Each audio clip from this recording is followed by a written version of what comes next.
खातिमुन नबीन बनाकर भेजा, आप खातिमुल अंबिया हैं, इस पे हमारा ईमान है।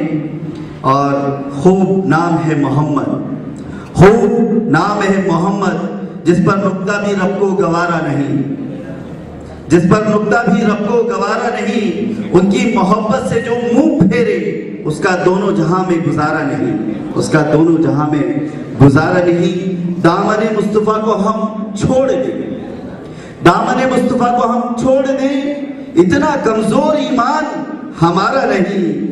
और खुद अल्लाह ने नबी से कह दिया, खुद अल्लाह ने नबी से कह दिया, जो तुम्हारा नहीं वो हमारा नहीं, जो तुम्हारा नहीं वो हमारा नहीं। खातिमुल मुरसलीन खातिमुन नबीन हज़रत मोहम्मद मुस्तफ़ा सल्लल्लाहु अलैहि वसल्लम की हुजूर नात का नजराना पेश कर रही थी ईशा नूर। और अब मैं मुल्तमिस हूँ नंबर 12 अंबल से कि वो तशरीफ लाएं और नात रसूल मकबूल सल्लल्लाहु अलैहि वसल्लम पेश करें।